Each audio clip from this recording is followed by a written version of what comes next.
How did we end up living in a world where you can order a hamburger without leaving your car?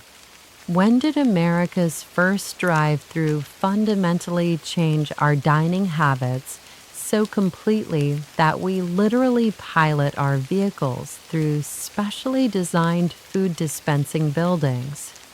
And what does it say about us as a culture that we've engineered entire restaurants around the idea that getting out of our cars is somehow too much effort? Most of us navigate these drive-through lanes so automatically that we've forgotten how utterly strange the whole ritual actually is. You're essentially maneuvering a 2,000-pound machine through a carefully choreographed dance with strangers who hand you food through a window, and somehow this feels completely normal. This quietly fascinating journey through America's drive-through evolution starts with humble problem solving in the 1920s and winds its way to the digital ordering systems that predict what you want before you even know it yourself. Something about these overlooked stories of American ingenuity might just give your mind the perfect gentle focus it needs as evening settles around you, and maybe help you let go of the day's complications. Subscribing would mean a lot if you enjoy these kinds of under-the-radar historical tales that reveal how ordinary innovations changed everything. And I'm curious. Drop a comment and let me know what time it is where you are right now. There's something wonderfully connecting about knowing we're all settling in for the same story, even if we're scattered across different time zones. Take a moment now to get comfortable. Maybe adjust your pillows, dim the lights just a touch, and let your breathing slow down naturally. Tonight's journey begins in an America that was just learning to fall in love with the automobile, and it's going to take us on a surprisingly winding road through nearly a century of innovation, frustration, and the endless human quest to make life just a little bit easier. The foundation for America's drive-through revolution wasn't actually built in the 1940s or 1950s, as many people assume. It started much earlier, in the 1920s, when the automobile was still relatively new and exciting, and restaurant owners were just beginning to understand how profoundly cars were going to change everything about American life. Picture the American landscape in 1921. The country was emerging from World War I with a sense of optimism and prosperity. Henry Ford's assembly line had made cars affordable for the growing middle class, and suddenly, families who had never owned a horse were buying Model T Fords. The roads were filled with these mechanical marvels, and entrepreneurs everywhere were trying to figure out how to capitalize on this automotive revolution. This is when drive-in restaurants were born, though historians are careful to distinguish these from the drive-through concept that would come later. Drive-ins were establishments where customers would park their cars, often in carefully organized rows, and wait for uniformed carhops to approach their vehicles and take their orders. The food was then prepared in a traditional kitchen and carried out to the car on trays that could be attached to the car windows. The most famous of these early pioneers was J.G. Kirby's Pig Stand, which opened in Dallas, Texas, in September 1921. Now you have to understand, this wasn't some grand vision of transforming American dining culture. According to business records and contemporary accounts, Kirby was simply responding to a practical observation. People in cars represented a completely untapped market. They were mobile, they had spending money, and they were often in a hurry. The pig stand's success was almost immediate and somewhat surprising. Kirby had essentially invented a new category of restaurant service, though he probably didn't realize it at the time. The concept was simple enough. Instead of expecting customers to leave their cars and enter a traditional restaurant, bring the restaurant service to them. It sounds obvious now, but in 1921, this was genuinely revolutionary thinking. What made the pig stand model work wasn't just the novelty, it was the theatrical aspect. The carhops, usually young men and women in crisp uniforms, would literally run to serve customers. Some locations even had carhops on roller skates, creating a spectacle that was part restaurant service, part entertainment. Families would drive to these establishments not just for the food, but for the experience of being served in their cars. Contemporary newspaper accounts from the 1920s described these early drive-ins as social gathering places. Teenagers would cruise from drive-in to drive-in, showing off their cars and socializing with friends. Young couples on dates could enjoy a meal together in the relative privacy of their automobile. The drive-in had accidentally created a new form of American social space. But here's where it gets interesting from a historical perspective. While Kirby's Pig Stand is often credited as the first drive-in restaurant, some researchers suggest that similar concepts might have emerged simultaneously in other parts of the country. The automobile was creating similar pressures and opportunities everywhere, and it's entirely possible that multiple entrepreneurs had the same basic idea around the same time. What we do know for certain is that the drive-in model spread rapidly throughout the 1920s. By the end of the decade, drive-ins could be found in most major American cities, each with their own local variations and innovations. Some featured elaborate neon signs and Art Deco architecture. Others focused on speed and efficiency.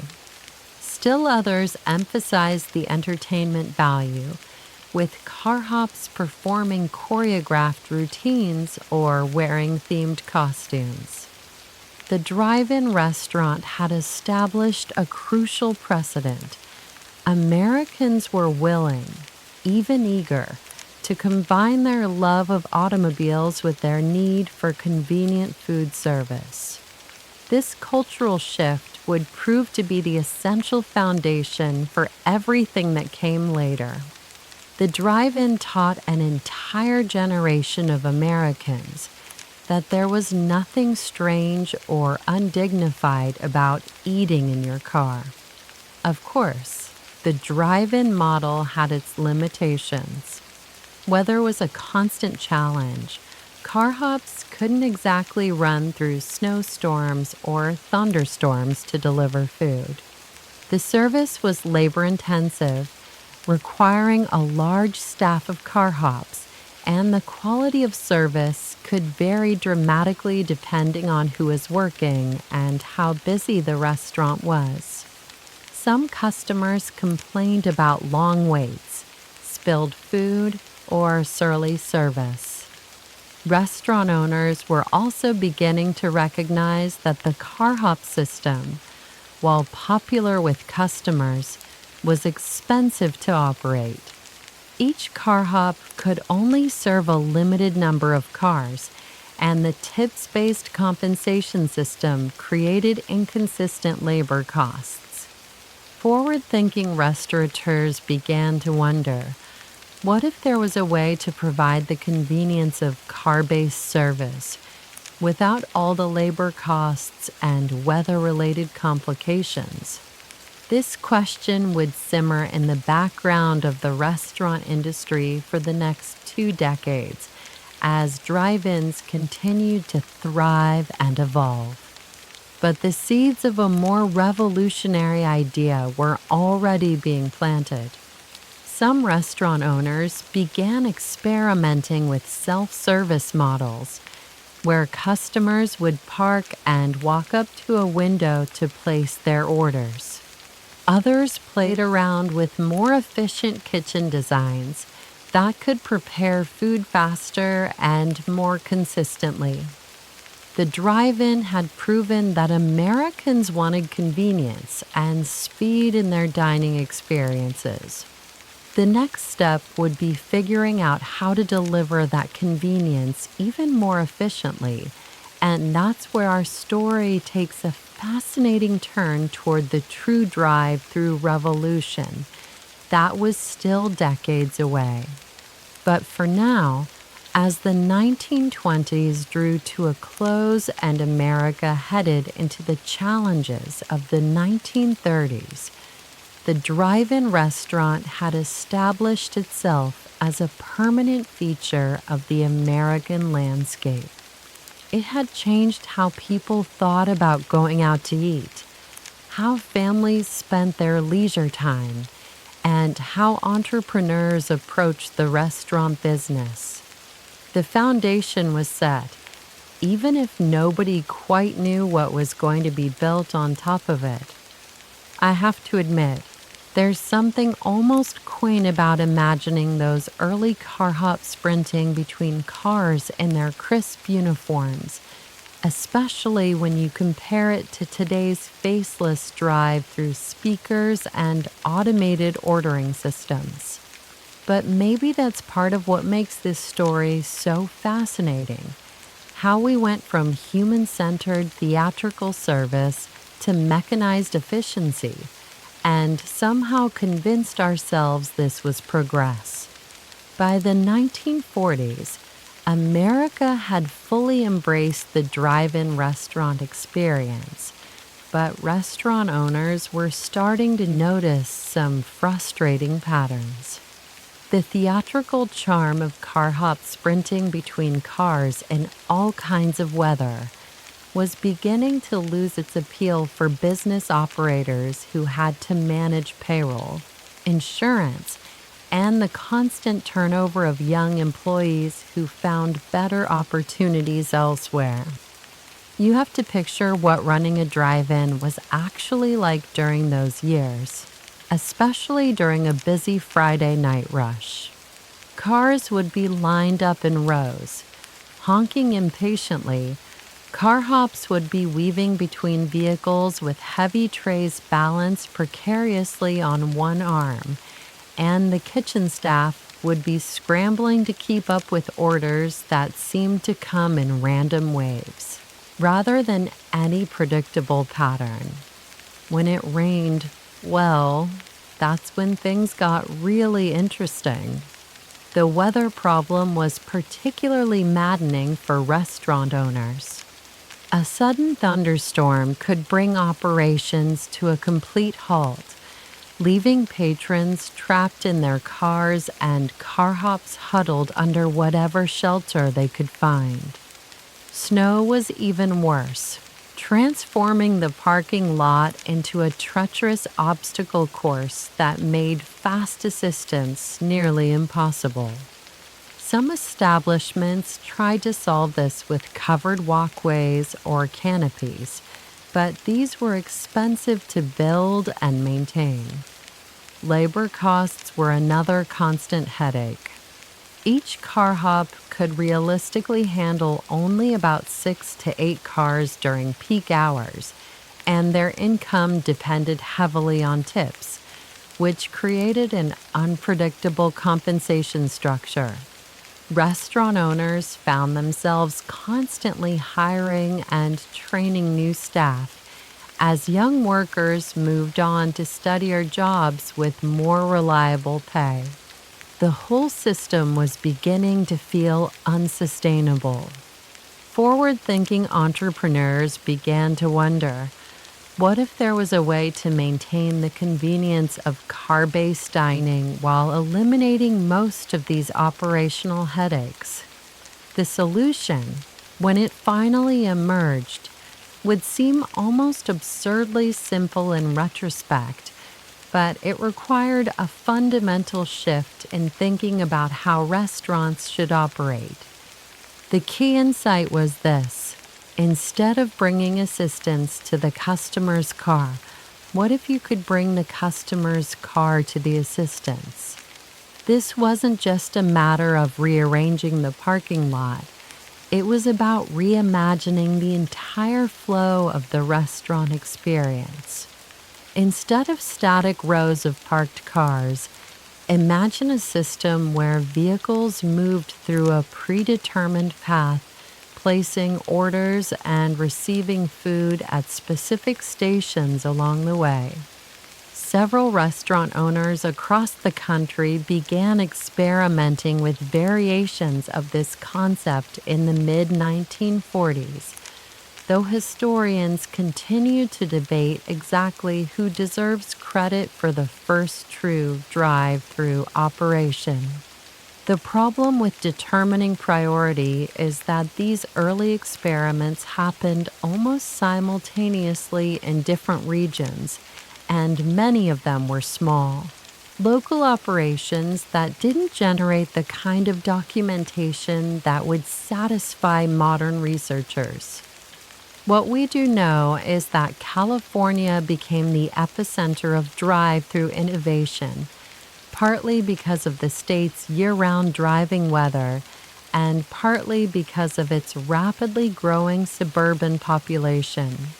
California restaurant owners were dealing with patrons who spent more time in their cars than anywhere else, commuting long distances to work, driving to shopping centers, and treating their automobiles as extensions of their living spaces.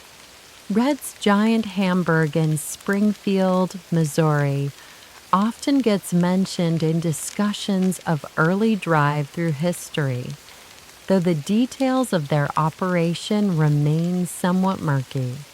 According to some accounts, they installed a two-way intercom system that allowed diners to place orders without leaving their cars, but other sources suggest this innovation came later, and that their initial setup was more like a drive-up window where patrons still had to walk up to place orders. The challenge with these early drive-thru experiments wasn't just figuring out the logistics. It was convincing people that this new system was actually an improvement over the carhop assistance they'd grown accustomed to. Many people genuinely enjoyed the social interaction with carhops, the personal attention, the friendly banter, the sense that someone was taking care of them. A faceless intercom system seemed cold and impersonal by comparison. Restaurant owners had to carefully balance efficiency with customer satisfaction. Some early drive-thru operations failed because they prioritized speed over quality, rushing orders through so quickly that food arrived cold or incorrect. Others struggled with the technology itself. Early intercom systems were prone to static, feedback, and miscommunication that frustrated both diners and staff. But the establishments that got the formula right discovered something remarkable. People were willing to trade some personal interaction for significantly faster operations and more predictable quality. The drive-thru model eliminated the variables that made car hop assistance inconsistent. Weather delays, staff shortages, and the inevitable human errors that came with managing multiple orders simultaneously across a crowded parking lot. The successful early drive-thrus also discovered that the system worked best when it was designed from the ground up, rather than retrofitted onto existing drive-in facilities.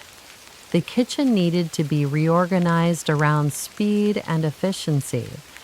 The menu had to be simplified to items that could be prepared quickly and transported easily, and the entire ordering process had to be streamlined to minimize confusion and delays.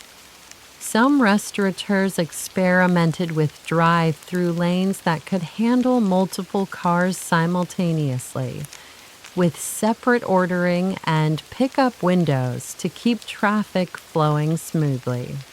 Others focused on perfecting a single-lane system that moved vehicles through as quickly as possible. Each approach had its advantages, but they all represented a fundamental departure from the leisurely, social atmosphere of traditional drive-ins. Interestingly, the transition from drive-ins to drive-thrus wasn't immediate or universal. Many established drive-in chains continued to operate successfully throughout the 1940s and 1950s, particularly in regions where the weather was mild and labor costs were manageable. Some restaurants tried to offer both options, maintaining carhop assistance alongside new drive-through windows to see which patrons preferred. The drive-through concept also had to overcome some unexpected psychological barriers. Many diners initially felt awkward talking to a disembodied voice through an intercom, especially when they couldn't see who they were talking to or weren't sure if their order was being understood correctly. Early drive-through operators learned to train their staff to speak clearly and confirm orders repeatedly, helping people feel more confident about the process. There were practical considerations too. The drive-through required patrons to have exact change or small bills, since the transaction happened through a narrow window with limited space for handling complex payments. Some restaurants experimented with change-making mechanisms, while others simply posted signs encouraging diners to have correct change ready. Menu design became crucial in ways that drive-in operators had never had to consider. Items had to be described clearly enough for people to understand them through a sometimes fuzzy intercom system, and they had to be packaged in ways that could be handed through a car window without spilling or falling apart. The drive-thru was already beginning to influence not just how food was sold, but what kinds of food could be sold successfully. By the late 1940s, the most innovative drive-thru operations were beginning to refine their systems into something recognizably modern. They were learning to coordinate kitchen timing with drive-thru traffic flow, to design packaging that stayed secure during car rides, and to train staff who could work efficiently in the fast-paced environment that drive-thru operations demanded. I'll be honest, reading about these early experiments, you can almost feel the excitement and frustration of those pioneering restaurant owners. They were trying to solve real problems with limited technology and no roadmap to follow, making it up as they went along, and hoping their patrons would be patient enough to stick with them through the inevitable growing pains. The competing claims about who opened America's first true drive-through window create one of those delightfully messy historical puzzles that scholars love to debate, and probably always will. The problem isn't that we don't have enough information. It's that we have too many stories, each with just enough documentation to sound plausible, but not quite enough to definitively settle the question once and for all. You have to understand the context of these claims. By the late 1940s and early 1950s, the drive-through concept was clearly catching on, and suddenly every restaurant chain wanted to claim they'd invented it first. It's a bit like how multiple cities claim to have invented the hamburger, or how several people insist they created the first website. Success has many fathers, as they say, but innovation often has a surprisingly complicated birth certificate. Red's Giant Hamburg in Springfield, Missouri, frequently appears in these origin stories, though the details shift depending on who's telling the tale. Some accounts place their first drive-through window as early as 1947, while others suggest it wasn't until the early 1950s. The restaurant itself claimed to have pioneered the two-way intercom system, but contemporary newspapers from the area don't seem to have noticed this revolutionary development at the time. What makes Red's story particularly interesting is that they were apparently experimenting with multiple approaches simultaneously. According to some sources, they initially tried a drive-up window where patrons still had to get out of their cars to place orders, then gradually evolved toward a true drive-through system where everything happened from inside the vehicle. If that's accurate, it suggests the drive-through wasn't invented in a single moment of inspiration, but rather developed through trial and error over several years. Meanwhile, out in California, In-N-Out Burger's founders Harry and Esther Snyder were working on their own version of the drive-through concept. Their first location opened in Baldwin Park in 1948, and the Snyder family has long maintained that they created the first two-way speaker system that allowed customers to place orders without leaving their cars. The timing certainly seems right, and California's car culture would have provided the perfect testing ground for such an innovation. But here's where things get complicated. Other California establishments were experimenting with similar ideas around the same time. Jack in the Box, which opened its first location in San Diego in 1951, also claims to have pioneered drive-through service with intercom systems. Their founder, Robert O. Peterson, was definitely thinking about speed and efficiency, creating a restaurant concept built around getting food to patrons as quickly as possible. The challenge for historians trying to sort through these competing claims is that many of these early drive-through experiments were local innovations that didn't generate much attention beyond their immediate communities.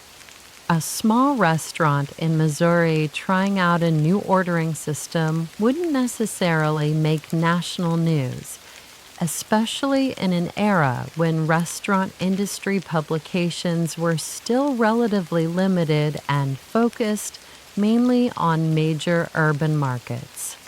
What we can say with more certainty is that the basic technological components needed for drive-through operations were becoming available in the late 1940s. Two-way intercom systems, Originally developed for military and industrial applications, were starting to appear in commercial settings. The microphone and speaker technology was reliable enough to handle the background noise of idling car engines, and simple enough that restaurant staff could learn to operate it without extensive training. The real innovation wasn't necessarily the technology itself, but figuring out how to integrate it into a food preparation and delivery system that could maintain quality while maximizing speed. Early drive-through operators had to solve problems that seem obvious now, like how to keep food warm during the time it took to prepare an order and get it to the pickup window, or how to coordinate kitchen timing so that meals were ready exactly when cars reached the service point. One of the more credible early drive-through stories involves a restaurant called Mel's Drive-In in San Francisco, though their approach was slightly different from what we might recognize today. According to local newspaper accounts from 1949, Mel's installed a speaker system that allowed carhops to take orders from customers without walking up to each individual car.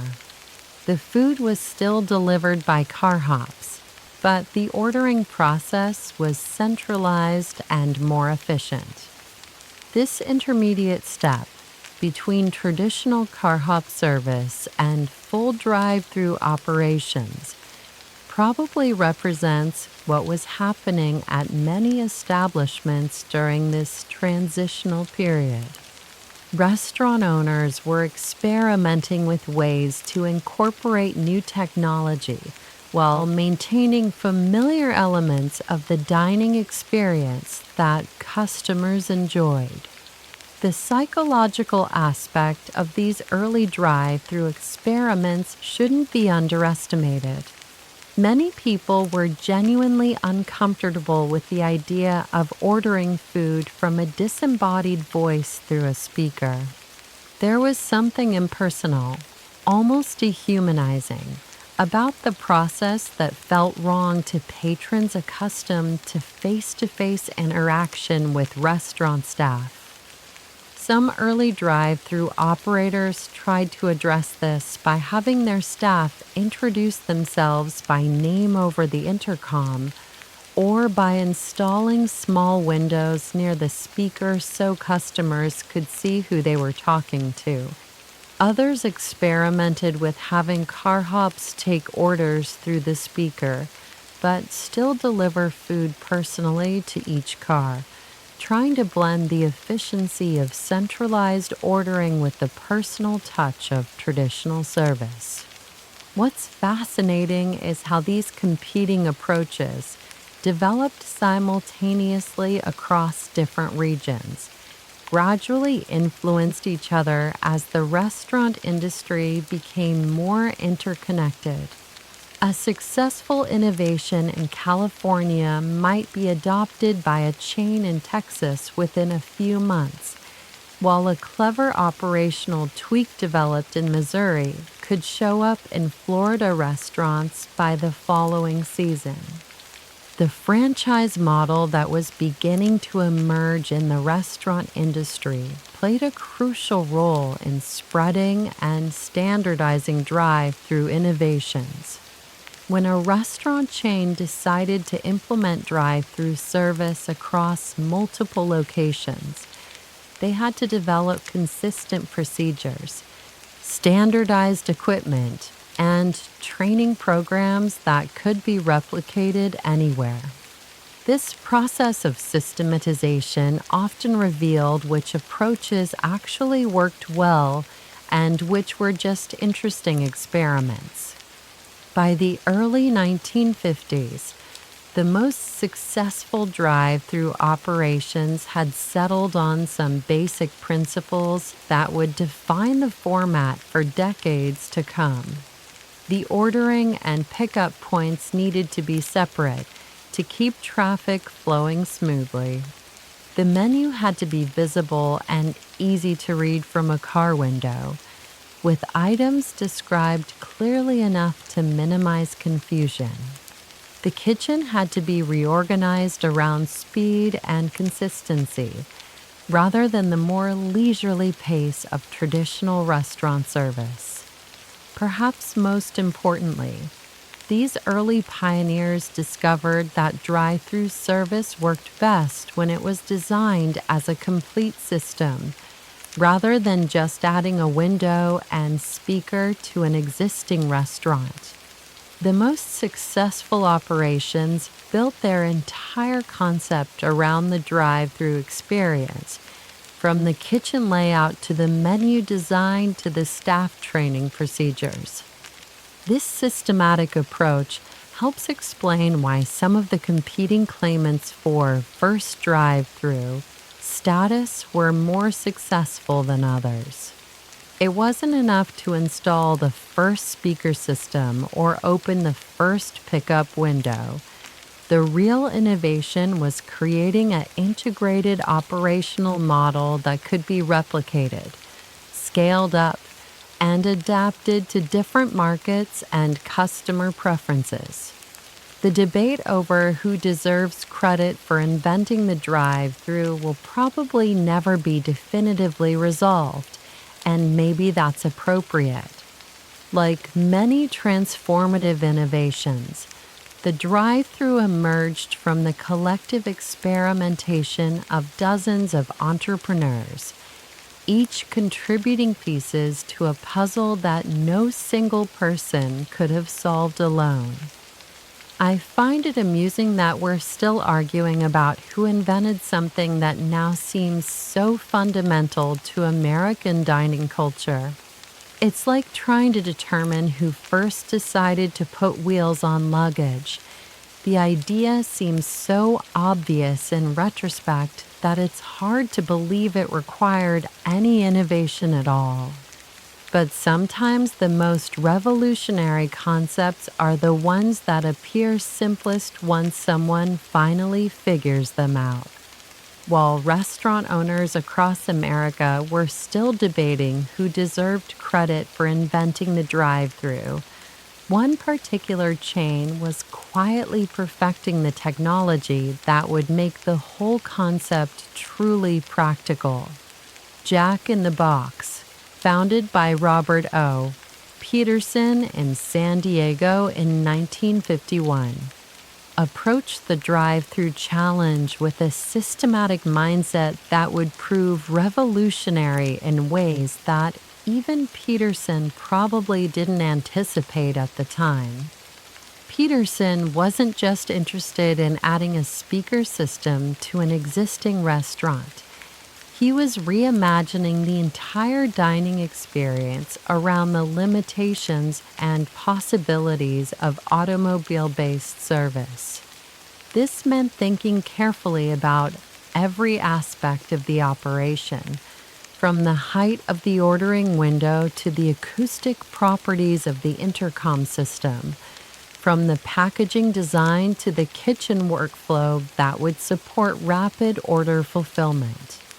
The breakthrough innovation that Jack in the Box pioneered was the two-way intercom system that actually worked reliably in real-world conditions.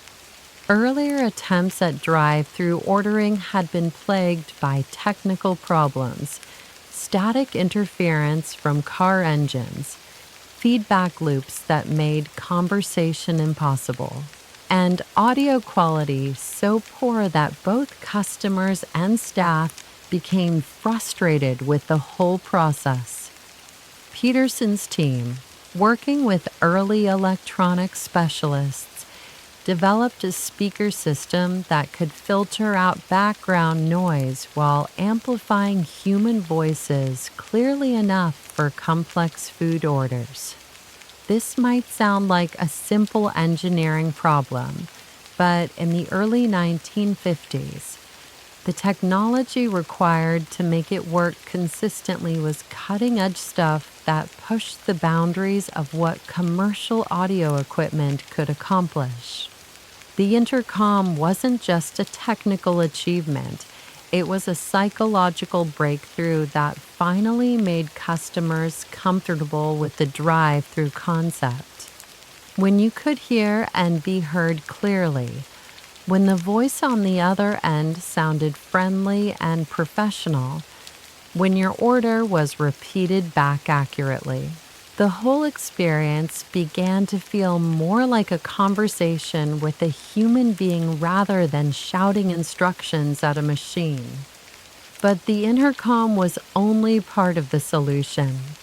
Jack in the Box also had to solve the timing problem that had plagued earlier drive-through experiments: how to coordinate food preparation with the unpredictable flow of cars through the ordering lane. Too slow, and you'd have angry customers waiting in line with their engines running. Too fast, and you'd end up throwing away food that sat too long under heat lamps. Peterson's approach was to standardize everything possible about the kitchen operation. The menu was deliberately limited to items that could be prepared quickly and consistently, using pre-measured ingredients and simplified cooking procedures that minimized the chances for error or delay. This wasn't gourmet dining. It was industrial food production designed around speed and efficiency. The packaging system that Jack in the Box developed was equally innovative, though it's the kind of behind-the-scenes detail that most customers never think about. Every item had to be wrapped or contained in a way that would stay secure during transport from kitchen to car window, maintain its temperature for at least a few minutes, and be easy to hand off through a narrow opening without spilling or falling apart. French fries presented a particular challenge, since they needed to stay hot and crispy during the ordering and preparation process. The solution was a specially designed container that allowed steam to escape while maintaining structural integrity, along with kitchen procedures that ensured fries were cooked to order rather than sitting under heat lamps for extended periods. Even the physical layout of Jack in the Box restaurants was optimized around drive-through efficiency. The kitchen was positioned to minimize the distance between cooking stations and the pickup window. The ordering point was located far enough from the pickup window to allow time for food preparation. And the entire traffic flow was designed to prevent bottlenecks that could back up onto public streets. What made Jack in the Box's system particularly effective was that Peterson understood the drive-through as a complete operational model rather than just a technological add-on. Every employee was trained specifically for the fast-paced environment, with standardized procedures for taking orders, preparing food, and managing customer flow during rush periods. The training program that Jack in the Box developed became a template that other chains would eventually adopt and adapt. Staff learned to speak clearly into the intercom, to ask clarifying questions when orders were unclear, and to manage their time efficiently so that food was ready exactly when cars reached the pickup window. It was a level of systematization that the restaurant industry had rarely seen before. Some food historians suggest that Jack in the Box's approach to drive-through service represented a fundamental shift in American dining culture, moving away from the leisurely, social experience of traditional restaurants toward a more utilitarian relationship with food. Instead of dining as entertainment or social ritual, Eating became just another task to be accomplished as efficiently as possible.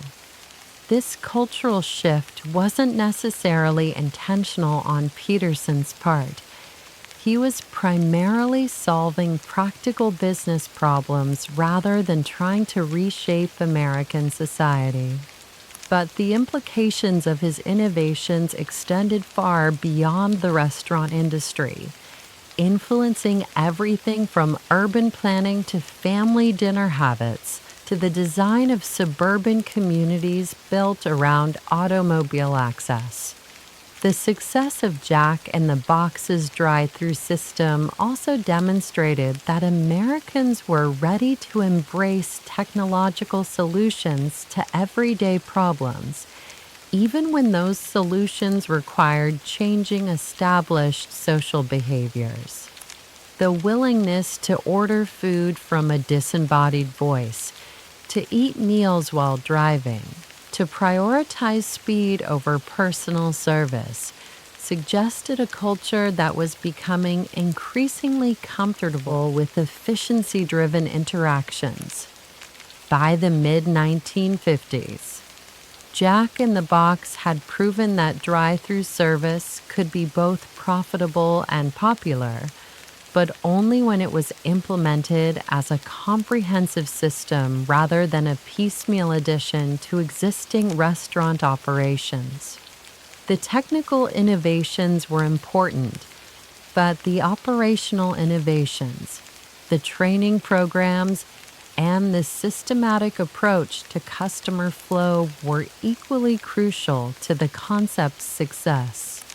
Other restaurant chains were paying close attention to what Jack in the Box was accomplishing, and many began developing their own versions of drive-thru service based on the principles that Peterson's team had pioneered.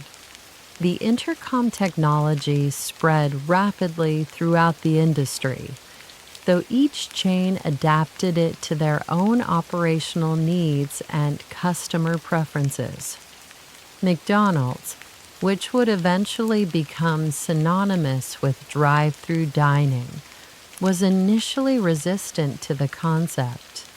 The McDonald brothers had built their reputation on speed and efficiency in a walk-up format, and they were concerned that adding drive-thru service might complicate their streamlined operations or compromise their quality standards. This hesitation from established chains created opportunities for newer concepts that were designed from the ground up around drive-thru service. Chains like Sonic, which opened its first location in Oklahoma in 1953, built their entire business model around car-based dining, combining drive-in carhop service with drive-thru ordering options to give customers maximum flexibility. The technological improvements that Jack in the Box had pioneered also enabled experimentation with more complex drive-thru configurations. Some restaurants tried multiple ordering lanes. Others experimented with separate windows for ordering and payment, and a few attempted drive-thru service for more elaborate menu items that required longer preparation times. The key insight that emerged from these experiments was that drive-thru service worked best when it was designed around the specific needs and preferences of local customer bases. What worked in California's car-obsessed culture might not translate directly to East Coast cities with different traffic patterns and dining traditions. But the fundamental technological breakthrough that Jack in the Box had achieved, the reliable two-way intercom system that made drive-thru ordering practical and pleasant, had established the foundation for everything that would follow. The specific implementations might vary, but the basic concept of ordering food without leaving your car had been proven both technologically feasible and commercially viable. I have to admire Peterson's systematic approach to innovation, the way he refused to settle for a half-working solution and instead insisted on solving every aspect of the drive-through challenge before rolling it out widely. It's the kind of thorough engineering mindset that often gets overlooked in favor of more dramatic stories about sudden inspiration or lucky accidents. The success of Jack in the Box's intercom system didn't go unnoticed in the fast food industry, but perhaps no company was watching more intently than McDonald's. The McDonald brothers, Dick and Mac, had built their San Bernardino restaurant around a different philosophy entirely, one that prioritized walk-up efficiency over automobile convenience. But by the mid-1950s, even they couldn't ignore the growing popularity of drive-through service among their competitors. What's fascinating about McDonald's eventual entry into the drive-through market is how reluctantly it happened. The brothers had spent years perfecting their speedy service system, a revolutionary approach to fast food that emphasized standardization, speed, and consistency in a walk-up format. They were genuinely concerned that adding drive-through service might compromise the very efficiency that had made their restaurant concept so successful. The McDonald brothers' hesitation wasn't entirely unreasonable. Their walk-up system allowed them to maintain strict quality control, since customers could see their food being prepared and staff could monitor the entire process from order to delivery. Adding a drive-through window would create a second stream of orders that might overwhelm their kitchen, disrupt their carefully choreographed workflow, and potentially compromise the speed that was their primary competitive advantage. But the business realities of the mid-1950s were hard to ignore. Drive-through restaurants were beginning to capture a significant share of the fast food market, particularly in suburban areas where car ownership was becoming universal. Customers who might have stopped at McDonald's for a quick meal were increasingly choosing competitors that offered the convenience of staying in their vehicles. The turning point came when Ray Kroc, who had acquired the rights to franchise the McDonald's concept, began pushing for drive-through adoption across the growing chain. Kroc understood that the future of fast food lay in maximizing convenience for suburban customers, and that meant embracing automobile-based service, whether the McDonald brothers liked it or not. The challenge for McDonald's was figuring out how to integrate drive-through service into their existing operational model without sacrificing the speed and consistency that had made them successful. This required rethinking not just the physical layout of their restaurants, but also their staffing patterns, kitchen procedures, and training programs. McDonald's approach to drive-through implementation was characteristically systematic. Instead of simply adding a window and speaker to existing restaurants, they redesigned their entire operational flow to accommodate two parallel streams of orders. The kitchen was reorganized with separate preparation areas for walk-up and drive-through customers, allowing staff to manage both efficiently without creating bottlenecks. The menu had to be reconsidered as well. Items that worked perfectly for walk-up service, where customers could see their food being prepared and assembled, might not translate well to drive-through delivery where everything had to be packaged and handed through a narrow window. McDonald's began developing specialized packaging systems that would keep food hot, prevent spills, and maintain the visual appeal that was crucial to customer satisfaction. One of the more innovative solutions that McDonald's developed was their approach to order accuracy. Drive-through service introduced new opportunities for mistakes, since customers couldn't see their food being prepared and staff couldn't easily make corrections once a car had moved away from the ordering point. McDonald's instituted a system of order repetition and verification that became industry standard, with staff trained to repeat orders back clearly and ask for confirmation before proceeding. The timing coordination that drive-through service required also pushed McDonald's to refine their kitchen procedures in ways that ultimately benefited their entire operation.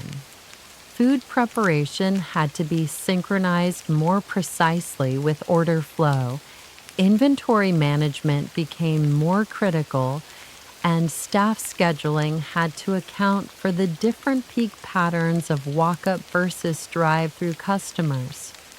What's remarkable is how McDonald's managed to implement drive-through service while actually improving their overall efficiency rather than compromising it. The systematic approach they took, analyzing every aspect of the customer experience and optimizing it for speed and consistency, ended up creating operational improvements that enhanced both their drive-through and walk-up service. The success of McDonald's drive-through implementation had profound implications for the entire fast food industry. When the largest and most successful chain in the business embraced automobile-based service, it essentially legitimized the concept and accelerated its adoption throughout the industry. Competitors who had been hesitant to invest in drive-through technology suddenly found themselves at a significant disadvantage. McDonald's also demonstrated that drive-through service could be successfully integrated into existing restaurant operations without requiring a complete redesign of the business model. This made it easier for established chains to add drive-through windows to their existing locations, rather than having to build entirely new facilities designed around automobile access. The standardization that McDonald's brought to drive-through service through their franchise system helped establish consistent customer expectations across the industry. When you pulled up to a drive-through window, whether it was McDonald's or a competitor, you knew roughly what to expect in terms of ordering procedures, payment methods, and service timing. This predictability was crucial to the concept's widespread acceptance. But McDonald's success with drive-through service also highlighted some of the cultural changes that were reshaping American dining habits. The popularity of eating in cars, ordering from disembodied voices, and prioritizing speed over social interaction suggested a society that was becoming increasingly focused on efficiency and convenience rather than the traditional pleasures of communal dining.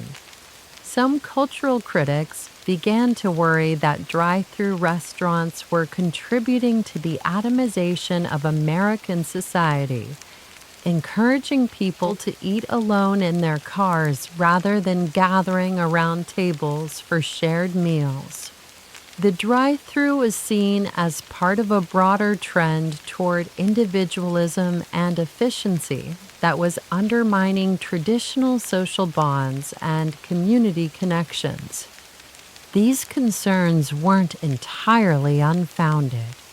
The rise of drive-thru dining did coincide with changes in family eating patterns, work schedules, and suburban lifestyle that were making traditional sit-down meals less common. Whether drive-thru restaurants were causing these changes or simply responding to them was a matter of ongoing debate among sociologists and cultural observers. From a business perspective, McDonald's entry into the drive-thru market marked the beginning of a new phase in fast food competition. Once drive-thru service became standard rather than experimental, restaurants had to compete on execution rather than innovation. The focus shifted from whether to offer drive-thru service to how to do it better, faster, and more efficiently than competitors.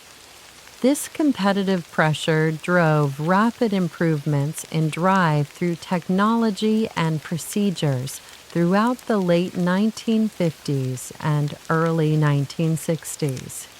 Many boards became larger and more readable.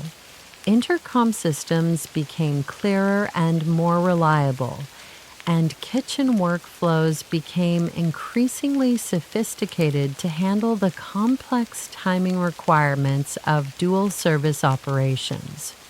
The training programs that chains developed for drive-thru service also became more elaborate, with specific procedures for managing customer flow, handling special orders, and maintaining food quality under the time pressures that automobile service created.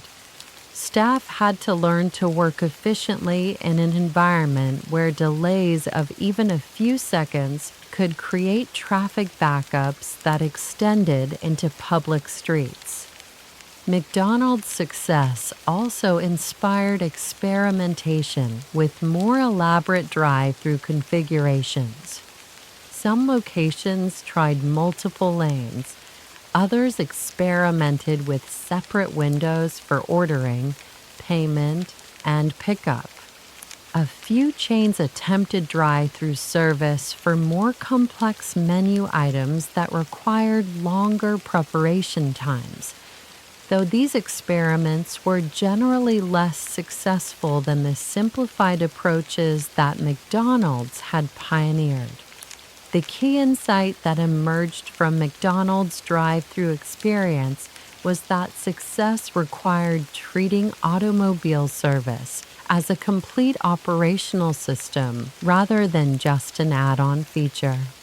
The chains that thrived were those that redesigned their entire customer experience around the realities of car-based dining, while those that simply added drive-thru windows to existing operations often struggled with efficiency and quality issues.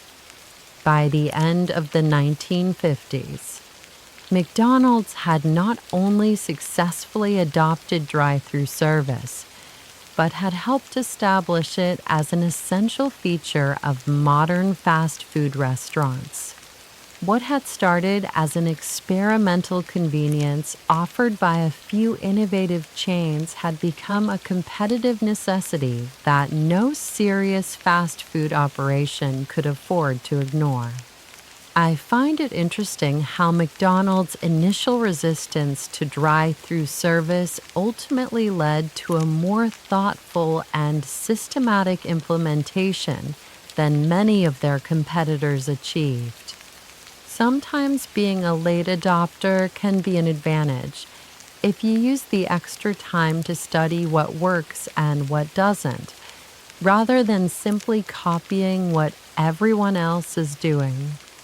By the early 1960s, the drive-thru had evolved from an experimental novelty into something much more profound, a perfect reflection of America's post-war love affair with suburban living and automobile culture. The The timing couldn't have been more perfect, as millions of families were moving out of crowded cities and into sprawling suburban developments where cars weren't just convenient, they were essential for daily life. You have to picture what suburban America looked like during this period. New housing developments were springing up everywhere, connected by wide boulevards designed specifically for automobile traffic. Shopping centers replaced downtown districts, office parks scattered across previously rural landscapes, and the distance between home, work, and commerce grew exponentially. In this new geography of American life, the drive-thru restaurant wasn't just a convenience, it was a practical necessity. The suburban lifestyle that emerged in the 1950s and 1960s created a completely different relationship between Americans and their automobiles. Cars became extensions of people's homes, mobile living rooms where families spent increasing amounts of time commuting between the various destinations that suburban life required. Eating in your car wasn't strange or antisocial. It was simply another aspect of a lifestyle built around automotive mobility. This cultural shift helped explain why drive-thru restaurants found such immediate acceptance in suburban communities. For families juggling work schedules, school activities, shopping trips, and social obligations spread across miles of suburban landscape, the drive-thru offered a way to grab a quick meal without the time-consuming process of parking, walking into a restaurant, waiting to be served, and then walking back to the car. The efficiency wasn't just about speed. It was about maintaining momentum in a lifestyle that required constant movement between destinations. You could pick up dinner on the way home from work, grab lunch between errands, or feed the kids without disrupting a busy day of suburban logistics. The drive-thru had become perfectly integrated into the rhythm of suburban life. What's fascinating is how drive-thru restaurants began to influence the physical design of suburban communities. City planners and developers started incorporating drive-thru access into their designs, creating commercial districts with wide lanes, easy turning radii, and traffic flow patterns optimized for automobile-based commerce. The drive-thru wasn't just adapting to suburban sprawl, it was helping to shape how that sprawl developed. Restaurant chains quickly recognized that suburban locations offered ideal conditions for drive-thru operations. There was plenty of space for the traffic lanes and parking areas that efficient drive-thru service required. Land costs were lower than in dense urban areas, and the customer base was already committed to car-based transportation. Suburban strip malls and commercial developments became the natural habitat for drive-thru restaurants. The standardization that franchise systems brought to drive-thru service was particularly well-suited to suburban expansion. When McDonald's, Burger King, or other major chains opened new locations in suburban developments, customers knew exactly what to expect from the drive-thru experience. This predictability was crucial for busy suburban families who needed to incorporate quick food stops into tightly scheduled days. But the relationship between drive-thru restaurants and suburban culture went deeper than simple convenience. The drive-thru represented a new kind of social space, one that accommodated the increasing privatization of American life. Instead of gathering in traditional community spaces like downtown cafes or neighborhood diners, people could satisfy their food needs while remaining in the private bubble of their automobiles. Some sociologists began to observe that drive-thru dining reflected broader changes in how Americans interacted with their communities. The face-to-face conversations with restaurant staff were brief and functional, focused on completing transactions rather than building relationships. The shared social experience of communal dining was replaced by the solitary or family-based experience of eating in cars. This transformation wasn't necessarily negative, but it represented a fundamental shift in American social patterns. The drive-thru enabled a more individualistic approach to daily life, where personal efficiency and convenience took precedence over community connection and shared social rituals. The success of drive-thru restaurants in suburban markets also accelerated changes in family dining patterns that were already underway. The traditional model of families gathering around the dinner table at a set time each day was becoming increasingly difficult to maintain in suburban communities where family members had different schedules and commitments scattered across wide geographic areas. Drive-thru restaurants offered a solution that accommodated these new realities. Parents could pick up dinner on their way home from work. Teenagers could grab food between school and evening activities, and families could eat together in the car during the commute between various obligations. The drive-thru helped families maintain some semblance of shared meal times, even when traditional dining arrangements were no longer practical. The car itself became a kind of mobile dining room where families could maintain conversation and connection while accommodating the logistical demands of suburban life. This wasn't the leisurely, ritualized family dinner that previous generations had known, but it represented an adaptation to new social and economic realities. Restaurant chains began designing their drive-thru operations specifically around the needs of suburban families. Menu items were developed that could be eaten easily in cars. Packaging was designed to minimize spills and mess in vehicle interiors, and portion sizes were adjusted to accommodate family orders that might feed multiple people with different preferences. The marketing strategies that drive-thru restaurants developed also reflected their understanding of suburban family dynamics. Advertising emphasized convenience, time saving, and the ability to keep busy families fed and happy despite hectic schedules.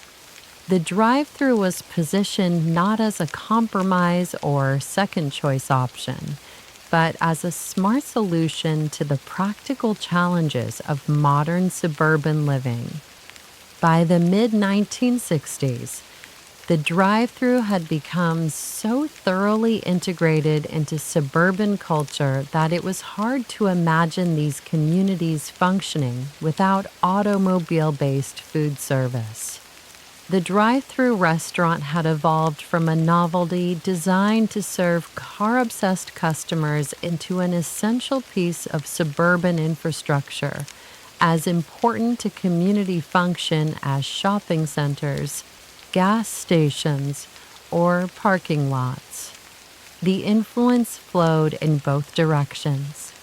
Drive-through restaurants shaped suburban development patterns by creating demand for automobile-accessible commercial spaces, while suburban sprawl created the conditions that made drive-through service not just convenient, but necessary. The result was a feedback loop that reinforced both the growth of suburban communities and the expansion of drive-through dining.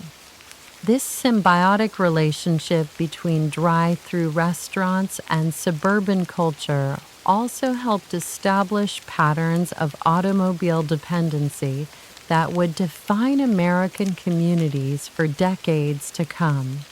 When basic needs like food could be met without ever leaving your car, it became easier to design communities around automobile access rather than pedestrian-friendly walkability. The environmental and social implications of this development were significant, though they weren't immediately apparent to most Americans in the 1960s. The drive-thru contributed to increased automobile use, higher energy consumption, and community designs that made walking or cycling impractical for most daily activities. But for suburban families in the 1960s, these broader implications were less important than the immediate benefits that drive-through restaurants provided. The convenience, efficiency, and flexibility that automobile-based dining offered seemed like unqualified improvements to daily life, solving practical problems without obvious downsides.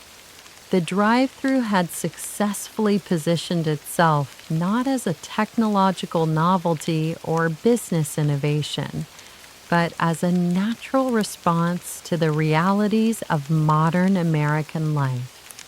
It had become invisible in its ubiquity, so thoroughly integrated into suburban culture that its presence seemed inevitable rather than chosen.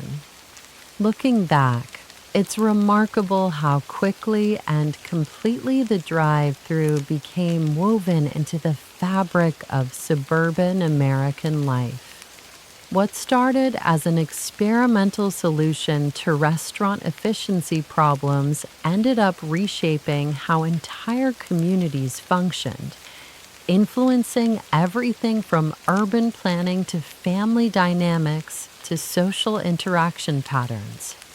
I sometimes wonder if those early drive-through pioneers had any idea they were helping to create a new model of American community life, or if they were just trying to sell more hamburgers to people who didn't want to get out of their cars. The transformation of drive-through dining from a suburban convenience into a nationwide phenomenon required more than just consumer acceptance. It demanded a revolution in how the entire fast food industry operated. By the late 1960s and early 1970s, the major chains had moved beyond simply adding drive-through windows to existing restaurants. They were redesigning their entire business models around the economics and logistics of automobile-based service. This shift represented one of the most dramatic changes in American restaurant history, though it happened so gradually that most people barely noticed it was occurring.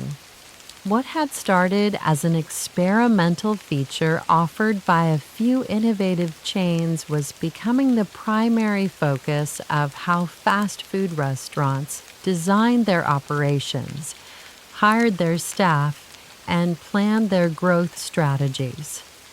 You can see this transformation most clearly in the franchise expansion strategies that major chains adopted during this period. When McDonald's, Burger King, or Taco Bell opened new locations, drive-through capability wasn't an optional add-on feature.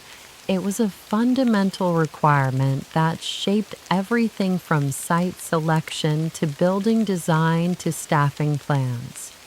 The drive-thru had evolved from novelty to necessity in less than 2 decades. The speed of this transformation was remarkable, but it reflected the underlying economic realities that made drive-thru operations so attractive to restaurant owners. Drive-thru service could handle significantly more customers per hour than traditional walk-in service, required less interior dining space, and allowed restaurants to operate efficiently with smaller staffs.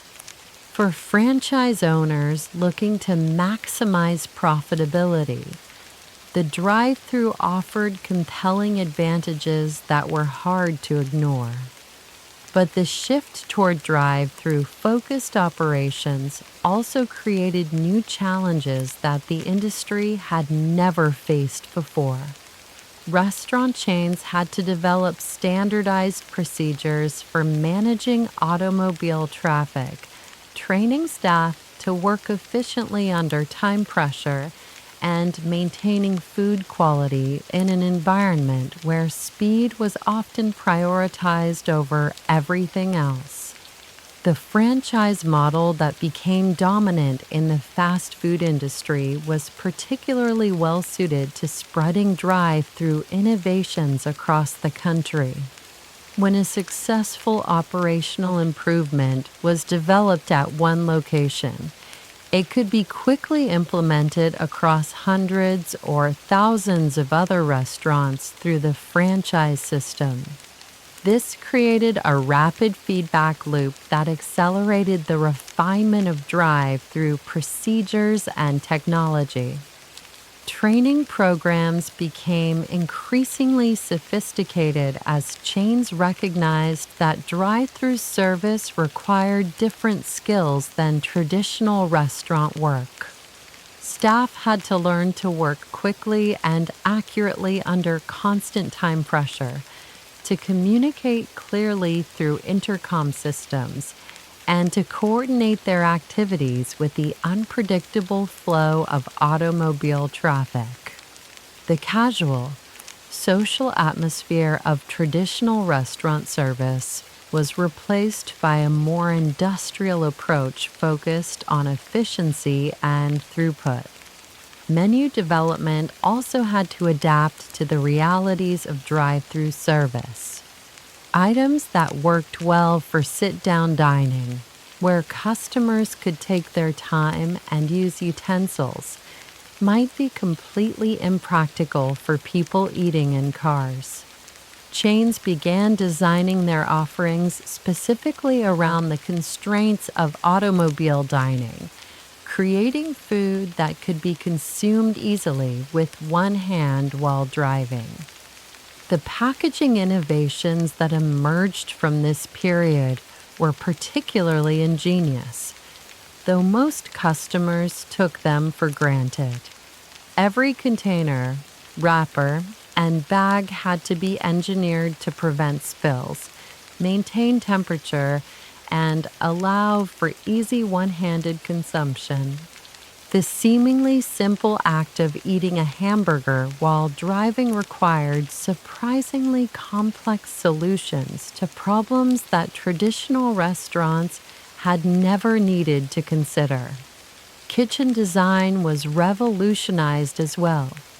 The old model of restaurant kitchens, designed around the leisurely pace of traditional dining, gave way to highly organized production lines optimized for speed and consistency. Food preparation became more like manufacturing than cooking, with standardized procedures, precise timing, and quality control measures that ensured identical results regardless of location or staff. What's fascinating is how these operational changes began to influence the broader culture of American dining, even in restaurants that didn't offer drive-thru service. The emphasis on speed, efficiency, and standardization that drive-through operations required started to shape customer expectations across the entire food service industry. People began to expect faster service, more predictable experiences, and greater convenience even when they were dining inside traditional restaurants. The success of drive-through chains also created competitive pressure that forced other segments of the restaurant industry to adapt or risk losing market share. Family restaurants, casual dining chains, and even some higher-end establishments began incorporating elements of fast food efficiency into their operations. The influence of drive-through thinking extended far beyond the drive-through lane itself. This transformation wasn't without its critics. Some industry observers worried that the focus on speed and efficiency was compromising the quality and craftsmanship that had traditionally defined good restaurant food. The standardization that made drive-through operations possible also eliminated much of the creativity and individual variation that had characterized local restaurants and regional cuisine. Labor practices in the industry also began to change in ways that reflected the industrial approach of drive-through operations.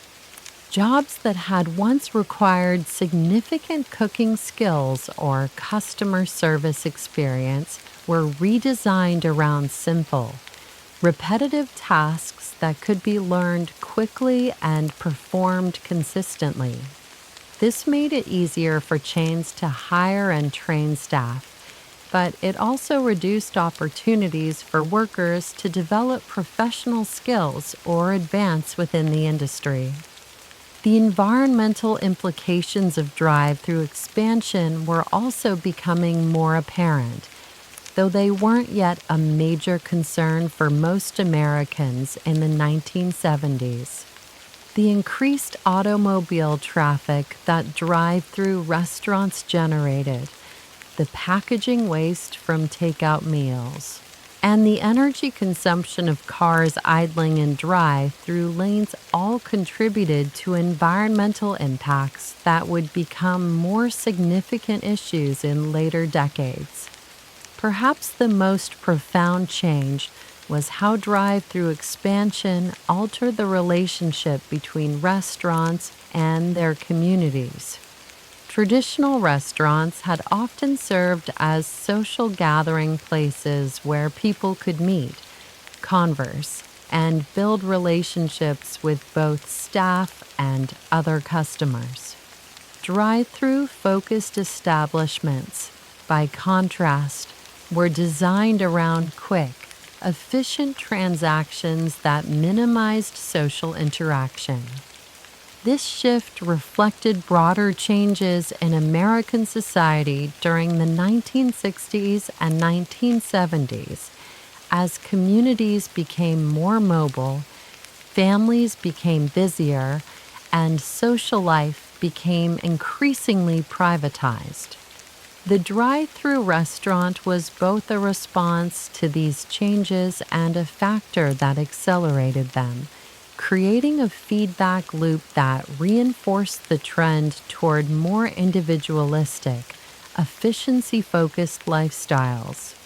The standardization that franchise systems brought to drive-through operations also contributed to the homogenization of American food culture.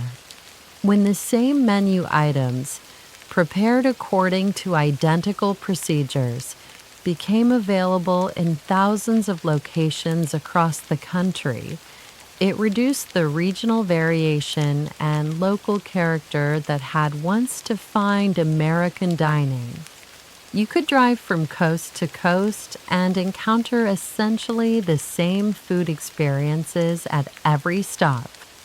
Some cultural critics began to argue that the drive-through represented a kind of cultural impoverishment, replacing the rich diversity of local food traditions with a bland, mass-produced uniformity. Others countered that drive-through restaurants democratized access to consistent, affordable food, making it possible for working families to enjoy dining experiences that had previously been limited to those with more time and money.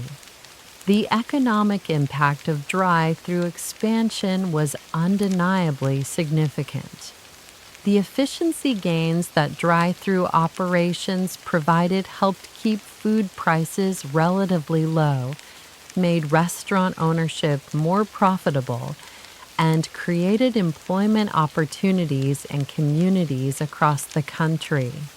For many franchise owners, particularly those from working class or immigrant backgrounds, drive-through restaurants provided a path to business ownership and economic mobility that might not have been available in other industries. By the mid-1970s, the drive-through had become so thoroughly integrated into the American fast food industry that it was impossible to imagine the sector functioning without it. What had started as an experimental convenience offered by a few innovative restaurants had become the foundation of a multi-billion-dollar industry that employed millions of people and served billions of meals annually. The franchise revolution and drive-through expansion had created something unprecedented in human history. A food service system that could deliver standardized products at massive scale while maintaining consistent quality and affordable prices. Whether this represented progress or decline was a matter of perspective, but there was no denying that it had fundamentally changed how Americans thought about food, convenience, and community. I'm struck by how quickly this transformation happened and how completely it reshaped not just the restaurant industry, but American culture more broadly. Sometimes the most profound changes are the ones that happen so gradually we don't realize how dramatically our world has shifted until we look back and see how different everything used to be. While the major fast food chains were revolutionizing their operations around drive-through service, something unexpected began happening across America. The drive-through concept started escaping the boundaries of the restaurant industry entirely, spreading to businesses that had never considered automobile-based service before. By the late 1970s and early 1980s, you could find drive-through windows serving everything from banking services to prescription medications, wedding ceremonies to dry cleaning pickup. This expansion into non-food businesses revealed just how profoundly the drive-through had captured the American imagination. It wasn't just about hamburgers and French fries anymore. It was about reimagining how all kinds of commerce could adapt to the automotive lifestyle that had become central to American culture.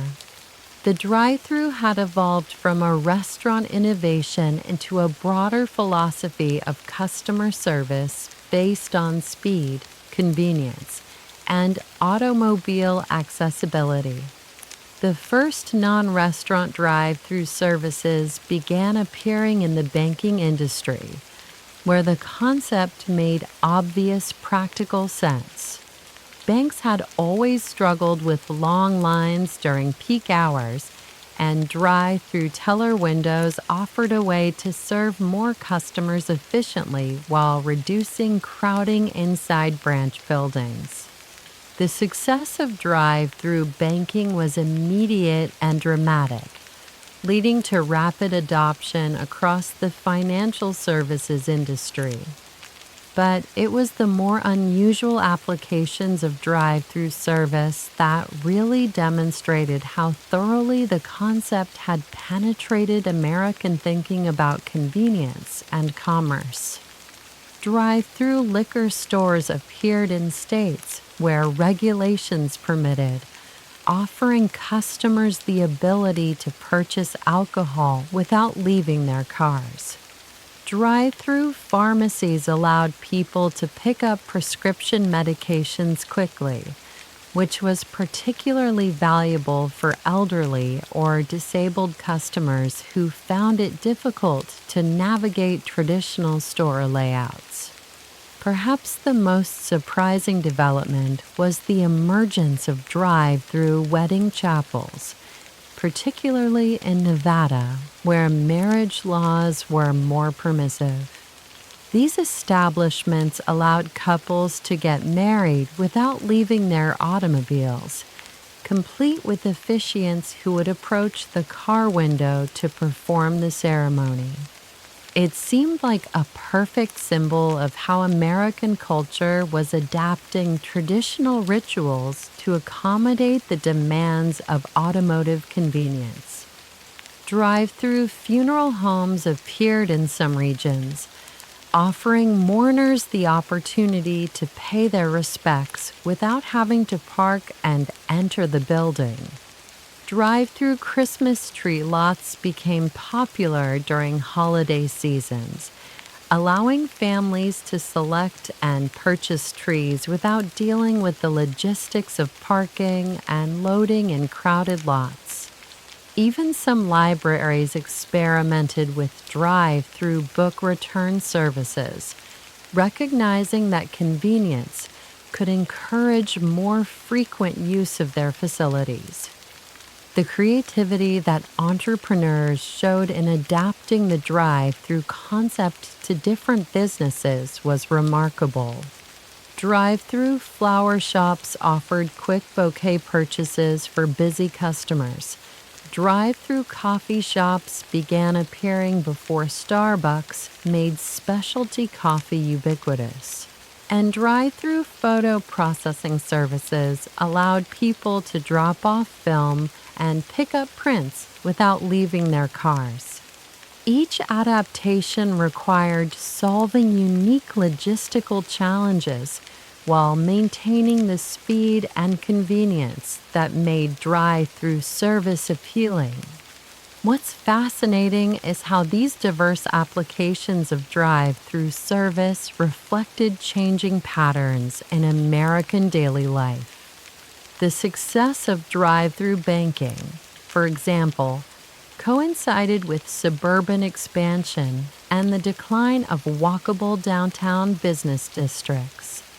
People were conducting more of their daily business from cars simply because the geography of their communities made automobile travel necessary for most activities.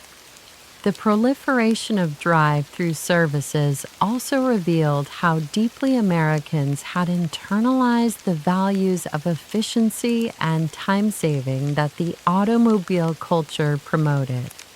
The willingness to conduct intimate activities like weddings or solemn occasions like funeral visits from inside vehicles suggested a society that had fundamentally restructured its relationship with public and private space. Not all attempts to expand drive-through service were successful, and some of the failures were instructive about the limitations of automobile-based commerce. Drive-through grocery shopping, attempted by several chains, proved impractical because food shopping typically required customers to see, touch, and compare products in ways that couldn't be accommodated through a car window. Drive-through clothing stores faced similar challenges, since trying on garments was an essential part of the purchasing process. The businesses that succeeded with drive-through service generally shared certain characteristics. They offered products or services that could be standardized, didn't require extensive customer consultation, and could be delivered quickly through a narrow window opening. They also tended to serve customers who valued speed and convenience over personal interaction or detailed service. The regulatory environment also played a role in determining which drive-through services could operate legally. Local zoning laws, traffic regulations, and business licensing requirements varied significantly between communities, creating a patchwork of rules that made some drive-through concepts viable in certain areas but not others. Drive-through liquor sales, for example, were permitted in some states, but prohibited in others based on different approaches to alcohol regulation.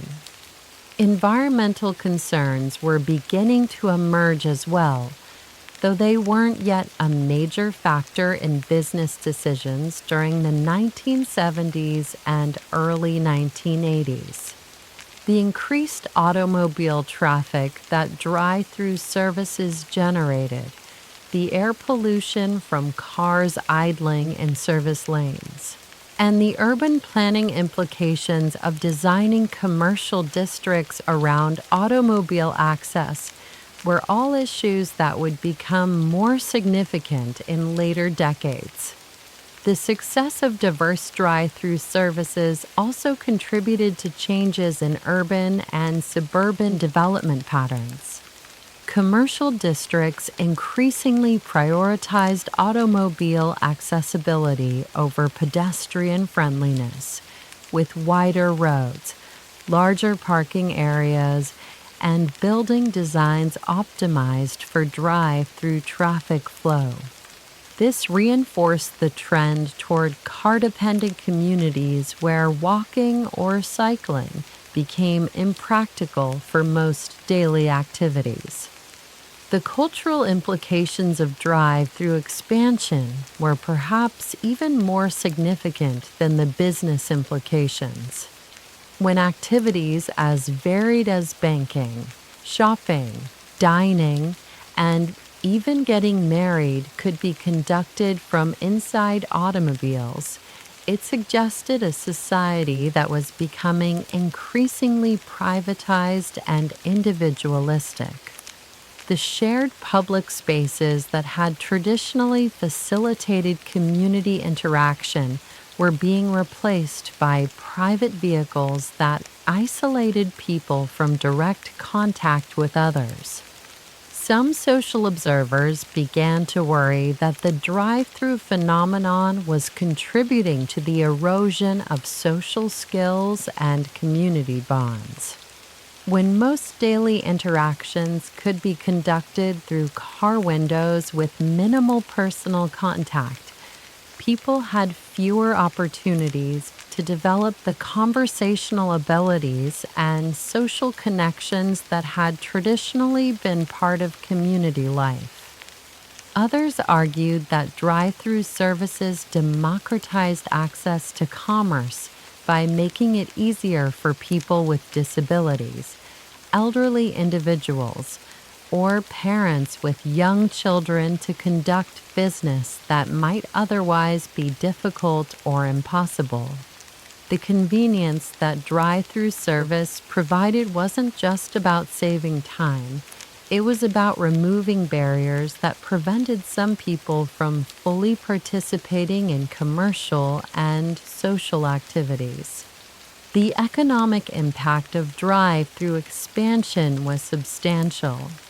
The efficiency gains that drive-through operations provided allowed businesses to serve more customers with fewer staff members, reducing labor costs and increasing profitability.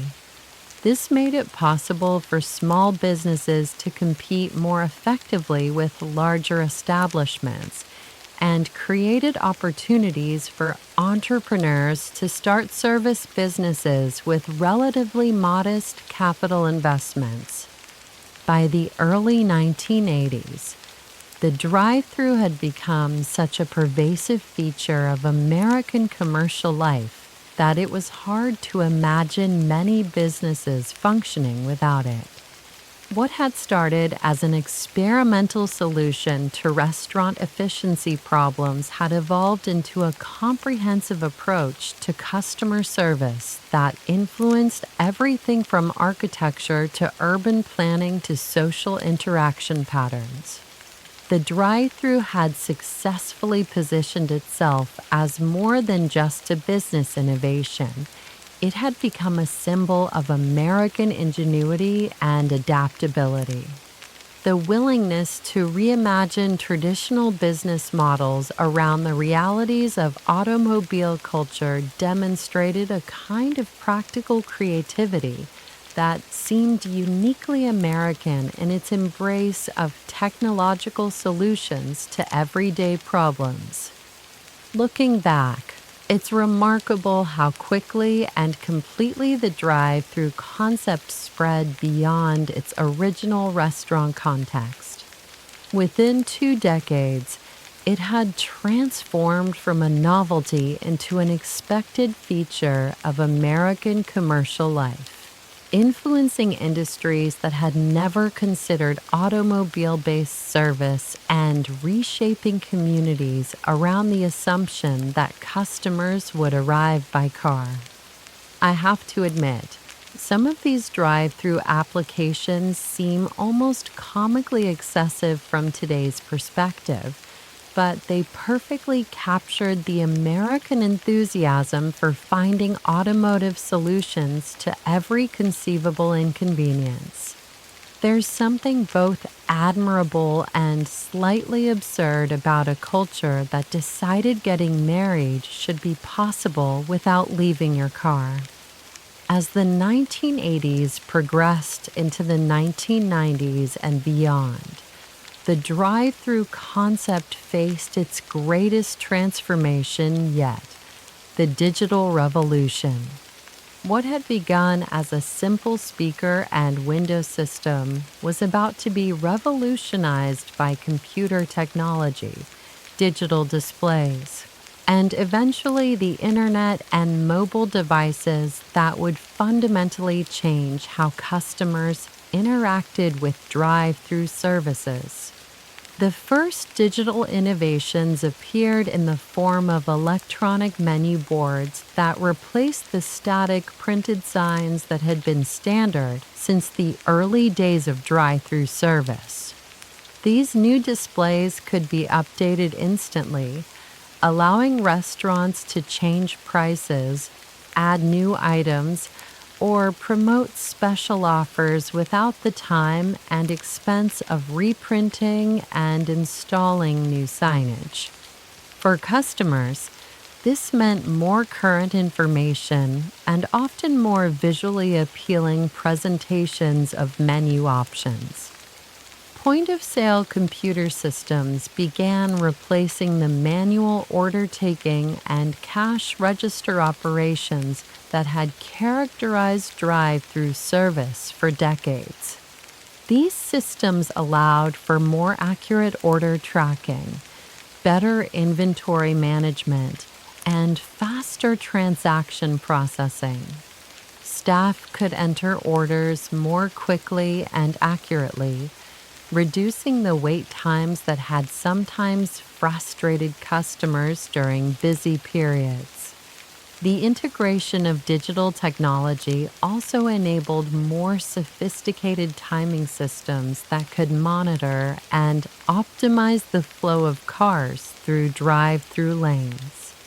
Restaurants began using sensors and timers to track how long each customer spent at various points in the ordering and pickup process, allowing managers to identify bottlenecks and improve efficiency. The goal was to reduce the total time from ordering to food delivery, keeping customers satisfied while maximizing the number of transactions per hour. Credit and debit card processing became standard at drive-thru windows during this period, eliminating the need for customers to have exact change and making transactions faster and more convenient. This seemingly simple innovation had profound implications for customer behavior, making it easier for people to make impulse purchases and larger orders without worrying about whether they had enough cash on hand. The real revolution began in the 2000s with the emergence of mobile technology and internet connectivity. Smartphone apps allowed customers to place orders before arriving at restaurants, essentially pre-ordering their meals, and then simply driving up to collect them. This eliminated the time spent communicating orders through intercom systems and reduced the chances for miscommunication or mistakes. GPS technology enabled location-based services that could notify restaurants when customers were approaching, allowing kitchen staff to begin preparing orders at precisely the right time to minimize wait periods. Some chains experimented with systems that could recognize returning customers, automatically displaying their previous orders or preferred items to speed up the ordering process. Digital payment systems integrated with mobile apps made transactions even more seamless, with customers able to pay for their orders through their phones and simply show a confirmation code at the pickup window. This eliminated the need to handle cash or cards at the window, further reducing transaction times and improving efficiency. The COVID-19 pandemic accelerated many of these digital trends, as contactless service became not just convenient, but necessary for public health. Drive-thru operations that had already invested in digital technology found themselves well-positioned to serve customers safely, while restaurants that had relied on traditional face-to-face service struggled to adapt to new requirements for social distancing and reduced physical contact. Mobile ordering and curbside pickup services expanded rapidly during this period, with many restaurants developing sophisticated systems that could coordinate in-app ordering, payment processing, GPS tracking, and precise timing to deliver food to customers' cars with minimal human interaction. What had started as a simple drive-through window had evolved into a complex technological ecosystem designed around automotive convenience. Artificial intelligence began appearing in drive-through operations as well, with some chains experimenting with AI-powered voice recognition systems that could take orders without human staff. These systems could potentially operate 24 hours a day, handle multiple languages, and never get tired or make mistakes due to fatigue or distraction. While the technology was still developing, it represented a fundamental shift toward fully automated drive-through service. Digital menu personalization became another frontier, with systems that could recognize individual customers and customize menu displays based on their order history, dietary preferences, or current promotions. The goal was to create a more tailored experience that would encourage larger purchases and increase customer loyalty. Drive-through lanes themselves began incorporating more sophisticated technology, with some locations featuring multiple ordering points, dedicated lanes for mobile order pickup, and even conveyor belt systems that could deliver food directly to cars without requiring staff to physically hand items through windows. The physical infrastructure of drive-through service was being reimagined around digital capabilities. The data collection possibilities that digital systems enabled also transformed how restaurants understood and served their customers. Every transaction could be tracked and analyzed, providing insights into peak hours, popular menu combinations, customer preferences, and operational inefficiencies. This information could be used to optimize everything from staffing schedules to inventory management to menu design.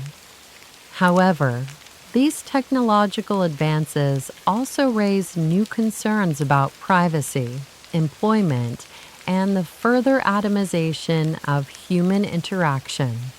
When drive-through service could be conducted entirely through apps and automated systems with minimal or no human contact, it represented a continuation of the trend toward more isolated and efficiency-focused commercial experiences. The environmental implications of digital drive-through systems were complex. On one hand, more efficient ordering and pickup processes could reduce the time cars spent idling in drive-through lanes, potentially decreasing emissions and fuel consumption. Mobile ordering could also reduce packaging waste by allowing customers to specify exactly what they wanted, eliminating the need for extra napkins, condiments, or utensils.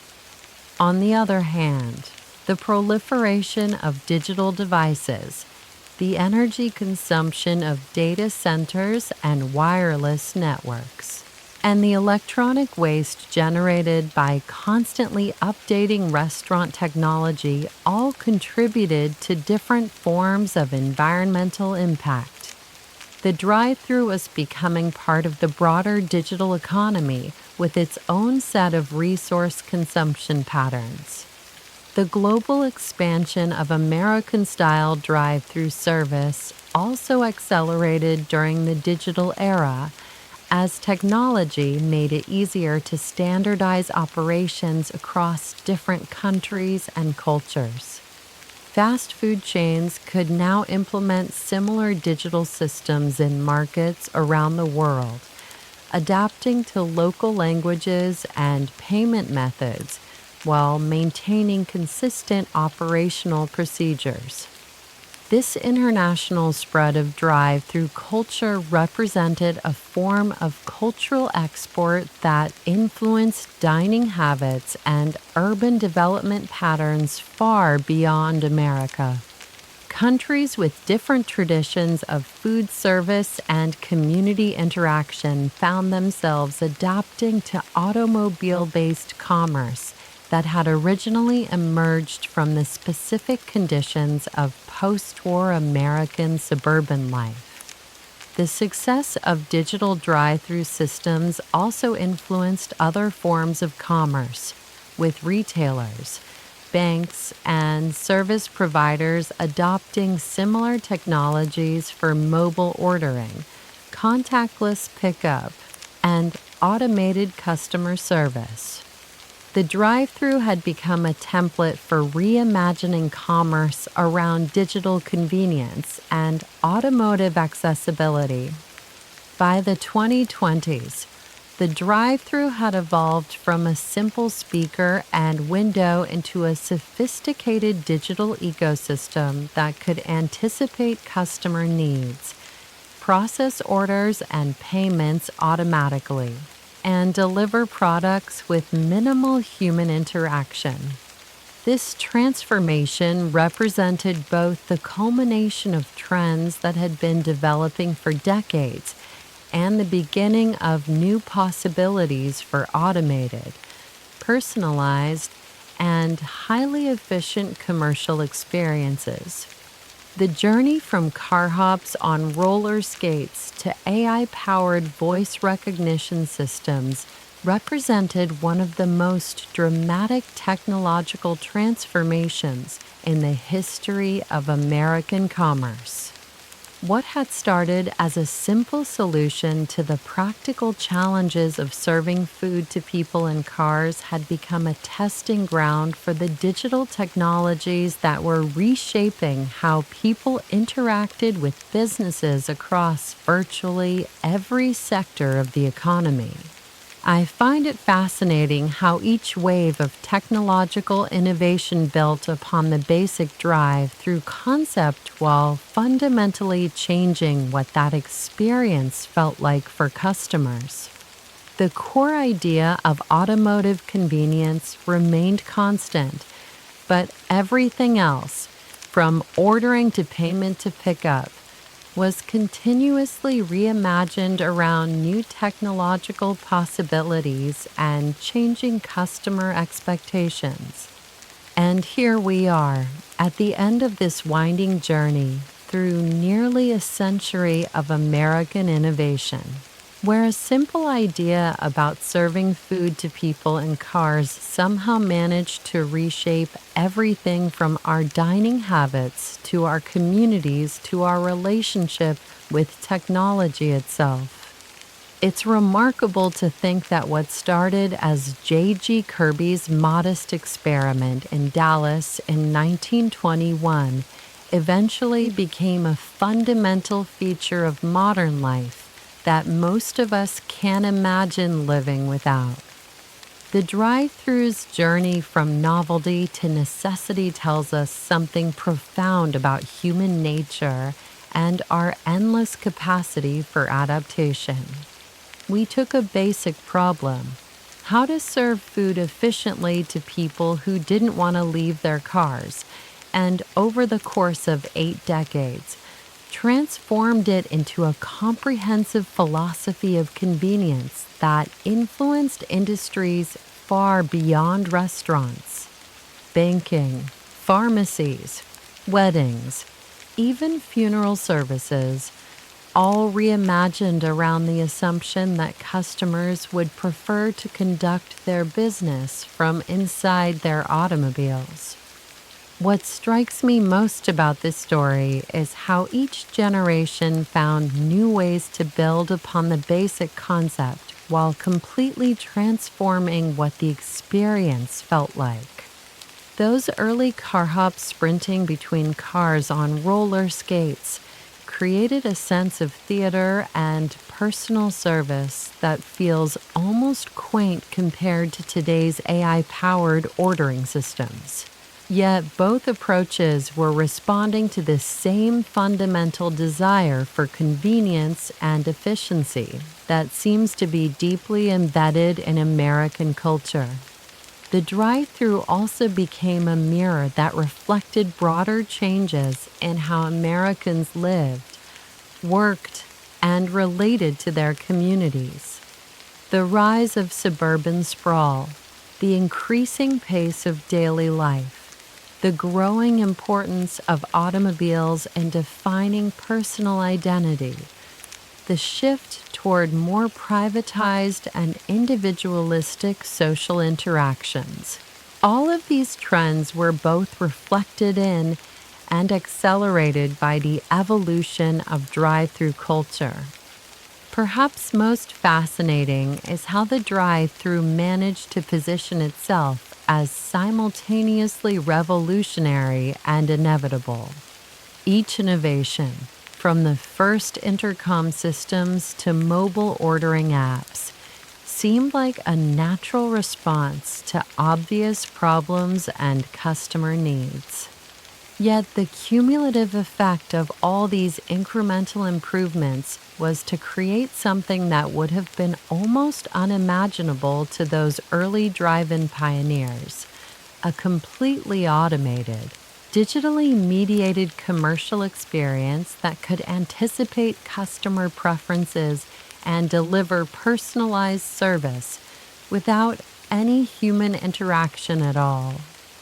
The environmental and social implications of this transformation continue to unfold in complex ways.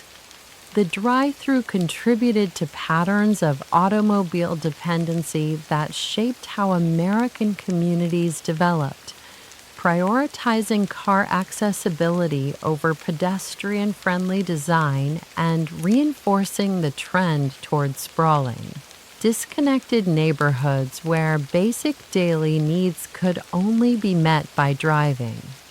The packaging waste, energy consumption, and emissions from millions of cars idling in drive-through lanes created environmental costs that are only now being fully understood and addressed through new technologies and changing consumer awareness.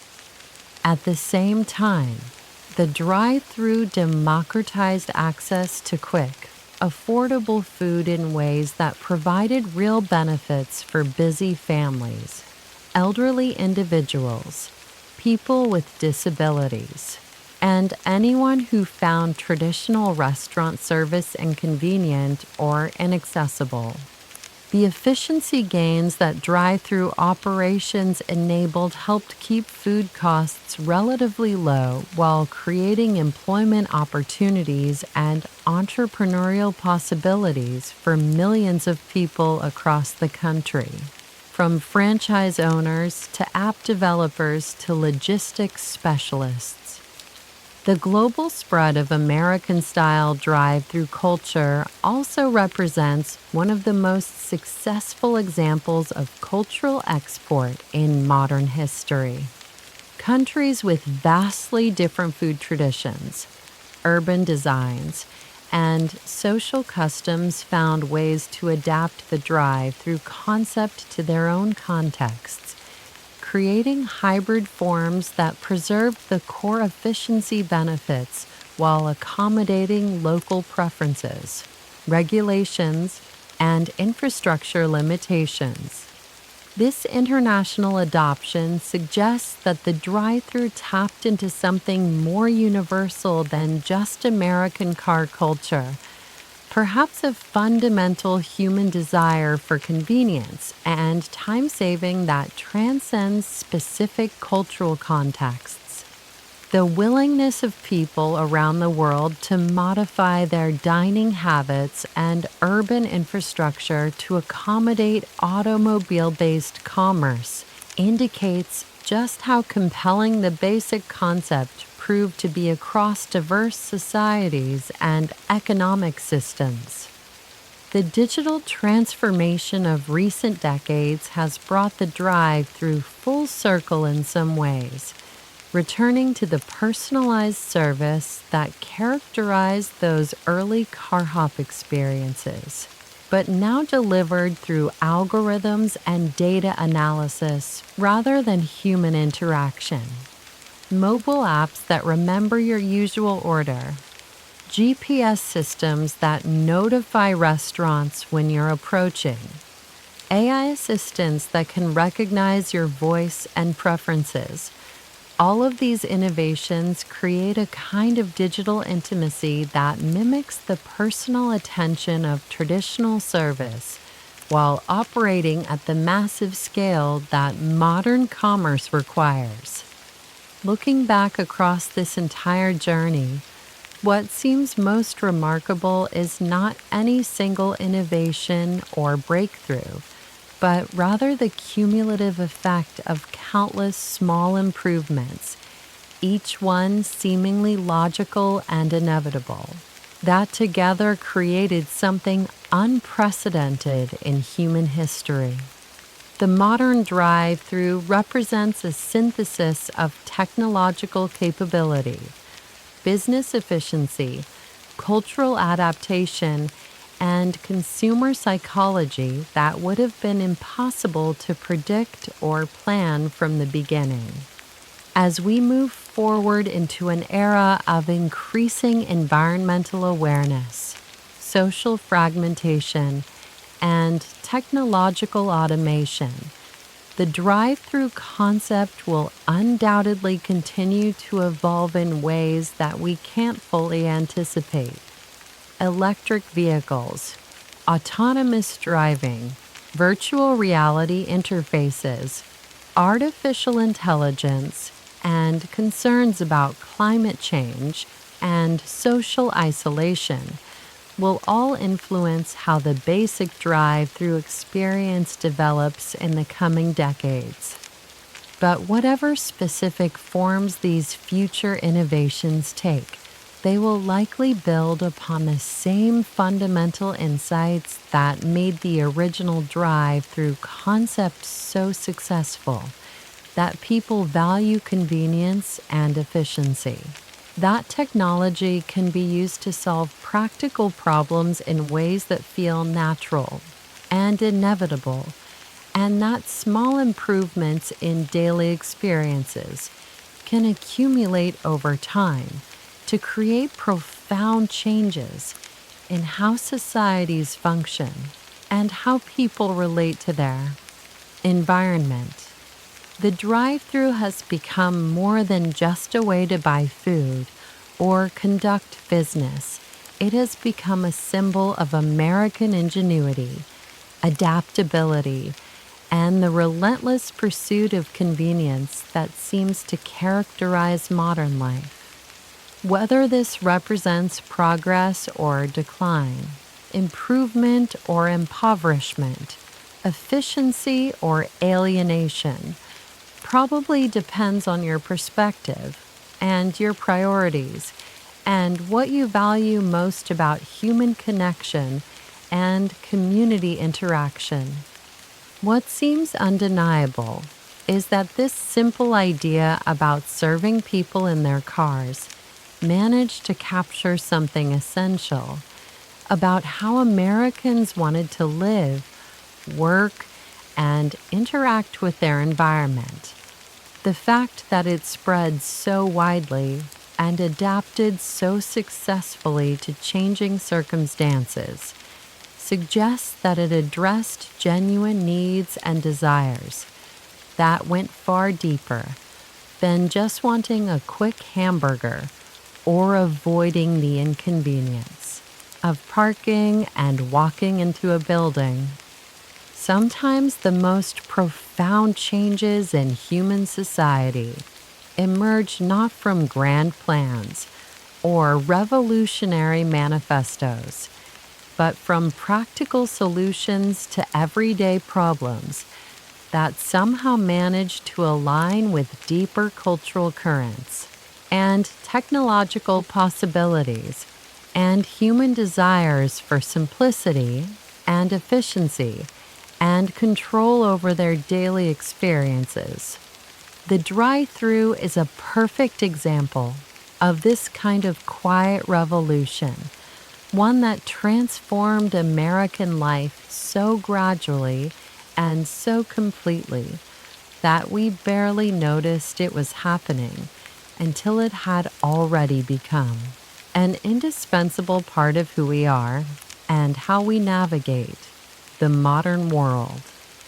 And maybe that's the most fitting way to end this story, with the recognition that the most important innovations are often the ones that become so thoroughly integrated into our daily lives that we forget they were ever innovations at all.